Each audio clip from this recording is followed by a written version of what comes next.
दोस्तों नमस्कार, जोहार। चलिए जानते हैं झारखंड की ताज़ा खबरों को, लेकिन उससे पहले अगर आपने अभी तक इस चैनल को सब्सक्राइब नहीं किया तो सब्सक्राइब कर लें, जिससे कि आपको झारखंड सूबा की ताज़ा खबर रोजाना मिलती रहे। सबसे पहली खबर, राज्य के साहिबगंज जिले में संत जेवियर स्कूल के टीचर के घर में चोरी। 10 लाख से ज्यादा की संपत्ति ले गए चोर, गुल्लक तक तोड़कर निकाल लिए पैसे। साहिबगंज संत जेवियर स्कूल के टीचर पुण्य गौरव के घर पर चोरी की घटना घटित हुई और घटना जिरबा बावड़ी थाना क्षेत्र अंतर्गत गोदाबाड़ी हटिया के पास स्थित घर पर हुई। पुण्य गौरव परिवार संग कोलकाता गए थे और घर पर ताला लगा था। रेंटर भी घर पर नहीं थे। इसी बीच चोरों ने इस घटना को अंजाम दिया। चोरी का पता तब चला जब मकान मालिक कोलकाता से रात घर पहुंचे। चोरों ने करीब 10 लाख से ज्यादा की संपत्ति पर हाथ साफ कर लिए और चोरों ने घर में रखे गुल्लक तक को तोड़कर रुपए निकाल लिए हैं। अगली खबर, गिरिडीह में बिजनेसमैन के घर में डकैती। पूरे परिवार को बंधक बनाकर 8 लाख के जेवरात और 2 लाख रुपए कैश लेकर भागे।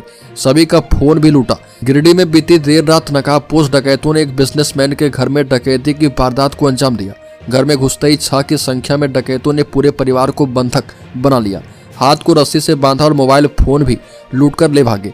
इसके बाद हर कमरे की अलमारी दीवान से 8 लाख के जेवरात और 2 लाख रुपए कैश लेकर भाग निकले। घटना बिरनी थाना क्षेत्र के बिराजपुर में हुई और घर के मालिक राजेश मोदी की बिराजपुर में ही राशन की होलसेल दुकान है। डकैतों ने करीब 2 घंटे तक उत्पात मचाया और भाग निकले। अगली खबर, 59वीं राष्ट्रीय क्रॉस कंट्री प्रतियोगिता में खिलाड़ियों का चयन। पश्चिमी सिंहभूम में सबसे ज्यादा 8 खिलाड़ी झारखंड का करेंगे प्रतिनिधित्व। 59वीं राष्ट्रीय क्रॉस कंट्री दौड़ प्रतियोगिता उत्तर प्रदेश के मेरठ में 12 जनवरी को आयोजित हो रही है और इस प्रतियोगिता में पश्चिमी सिंहभूम से सबसे ज्यादा 8 खिलाड़ी झारखंड का प्रतिनिधित्व करेंगे। टीम में पश्चिमी सिंहभूम से मुकुंद बांद्रा, लालू कालुंडिया, सन्नी कोड़ा, गणेश कालुंडिया, बामाई तिरिया, सावित्री गुइया, त्रिपुरा प्रधान और पूजा महतो का सिलेक्शन किया गया है। इस प्रतियोगिता के लिए झारखंड टीम का गठन पिछले दिनों 31 दिसंबर को जमशेदपुर में आयोजित हुई झारखंड राज्य स्तरीय क्रॉस कंट्री प्रतियोगिता में हिस्सा लेने वाले खिलाड़ियों के प्रदर्शन के आधार पर किया गया। अगली खबर, धनबाद में खंडहर नुमा मकान में संदिग्ध हालत में मिला महिला का शव। रेप के बाद 50 वर्षीय महिला की हत्या की आशंका। बता दें कि धनबाद के धनसार के अनुग्रह नगर में एक खंडहर नुमा मकान से 50 वर्षीय महिला का शव संदिग्ध स्थिति में मिला। मृतका महावीर नगर की रहने वाली है। उसके कपड़े अस्त व्यस्त और बिखरे हुए थे। दीवार पर खून की छींटें मिली है। परिजनों ने दुष्कर्म के बाद हत्या कर देने का अंदेशा जताया है। शव मिलने के बाद स्थानीय लोगों ने हो हल्ला भी किया। हत्या का आरोप लगाते हुए हत्यारों को जल्द गिरफ्तार करने की मांग पुलिस से की है।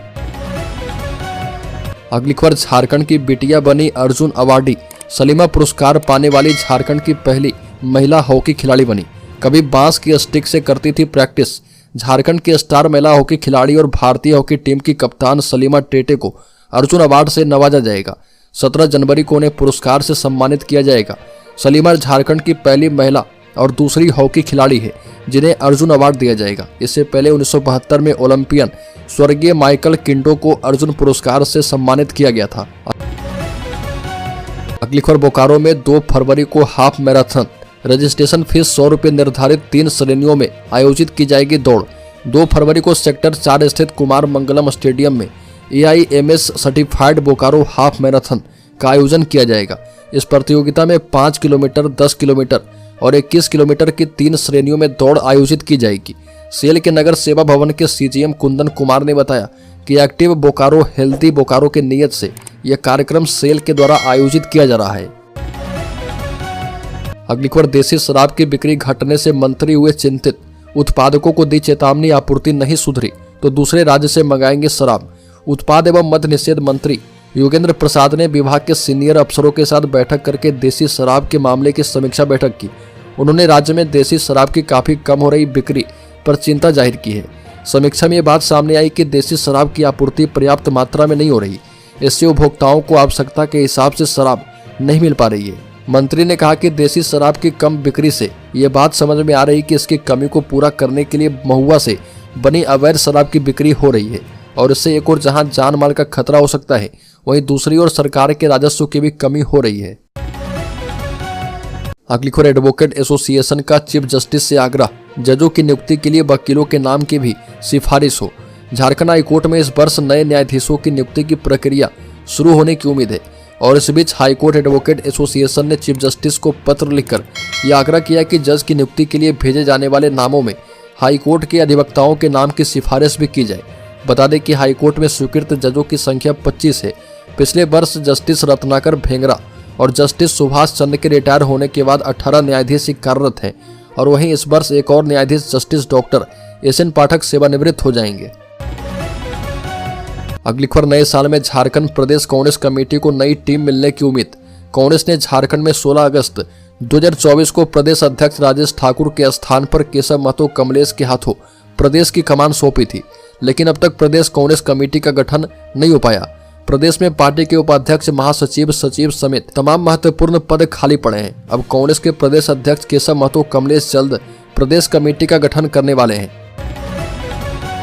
अगली खबर, कोयला चोरी के आरोपों की सीबीआई जांच के खिलाफ एसएलपी पर सुप्रीम कोर्ट में सुनवाई।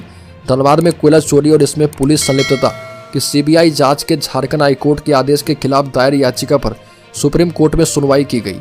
सुनवाई के दौरान शीर्ष कोर्ट ने राज्य सरकार की ओर से ईडी को पार्टी बनाए जाने के आदेश को बदलने की मांग वाली याचिका खारिज कर दी है और राज्य सरकार की ओर से वरीय अधिवक्ता कपिल सिब्बल और सुप्रीम कोर्ट की advocate on record Pragya Singh Baghel ने बहस की। इस मामले में सीबीआई की ओर से जवाब दाखिल किया जा चुका है।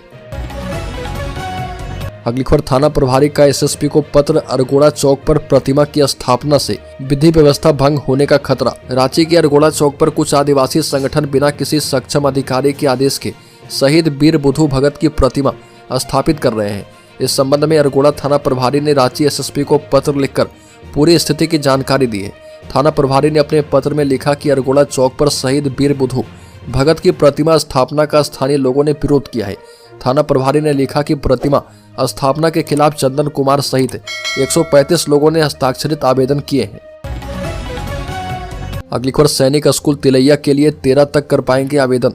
नेशनल टेस्टिंग एजेंसी एनटीए की ओर से देश भर के सैनिक स्कूलों के लिए ऑल इंडिया सैनिक स्कूल एंट्रेंस एग्जामिनेशन के लिए आवेदन की प्रक्रिया शुरू कर दी गई है। प्रवेश परीक्षा के जरिए सैनिक स्कूलों में कक्षा 6ठी और 9वीं में सत्र 2025-26 के लिए नामांकन मिलेगा। इच्छुक विद्यार्थी 13 जनवरी की शाम 5 बजे तक ऑनलाइन आवेदन की प्रक्रिया पूरी कर पाएंगे और फिर 14 जनवरी की रात 11:30 बजे तक आवेदन शुल्क जमा कर पाएंगे। अगली खबर, जैक अध्यक्ष का कार्यकाल 18 तक। मैट्रिक, इंटर सहित अन्य परीक्षाओं पर मंडरा रहा खतरा। झारखंड एकेडमिक काउंसिल के अध्यक्ष डॉक्टर अनिल कुमार महतो का कार्यकाल 18 जनवरी को समाप्त होने वाला है। डॉक्टर अनिल कुमार महतो के रिटायरमेंट के बाद जैक अध्यक्ष विहीन हो जाएगा।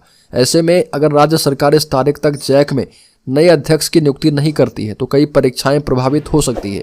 आगामी 8वीं, 9वीं, 10वीं, 11वीं, 12वीं सहित अन्य परीक्षाएं निर्धारित समय पर नहीं हो पाएगी।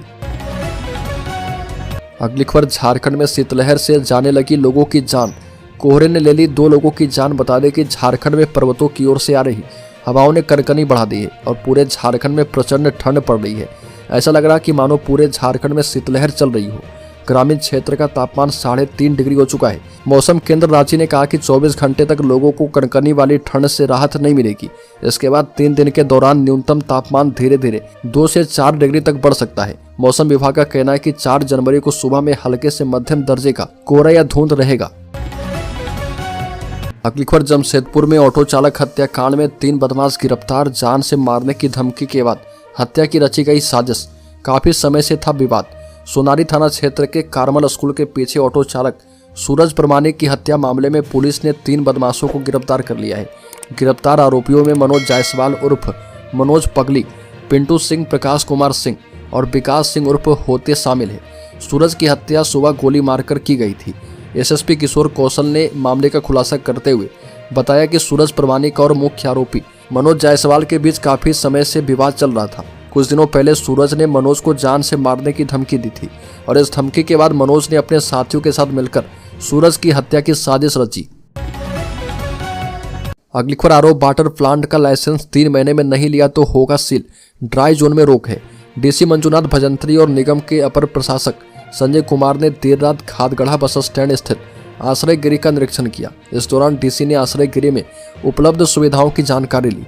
साथ ही वाटर प्लांट के रजिस्ट्रेशन के लिए प्लांट संचालक को आधार कार्ड, कंपनी या फर्म रजिस्ट्रेशन का कागजात, बिजली बिल, होल्डिंग रसीद, केंद्रीय भूगर्भ जल प्राधिकार का एनओसी, एवं रेन वाटर हार्वेस्टिंग का कागजात जमा करना होगा। कागजातों की जांच के बाद निगम संबंधित प्लांट को लाइसेंस जारी कर देगा। राजधानी में चल रहे आरओ वाटर प्लांट के लिए लाइसेंस लेना अनिवार्य किया गया है और बिना लाइसेंस के चल रहे वाटर प्लांट को लाइसेंस जारी करके नगर निगम अपनी कमाई बढ़ाएगा। अगली खबर, राज्य में जल्द ही 4G पॉस मशीन की खरीद की जाएगी। पीडीएस से हटेगी 2G मशीनें। खाद्य आपूर्ति मंत्री डॉक्टर इरफान अंसारी ने कहा कि राज्य की जन वितरण प्रणाली की दुकानों में 2G पॉस मशीन के कारण लाभुकों को उचित मात्रा में और समय पर अनाज वितरण करने में कठिनाई होती है। इस वजह से लाभुकों की KYC करवाने में भी परेशानी हो रही है। साथ ही उचित मात्रा में अनाज प्राप्त नहीं हो पा रहे।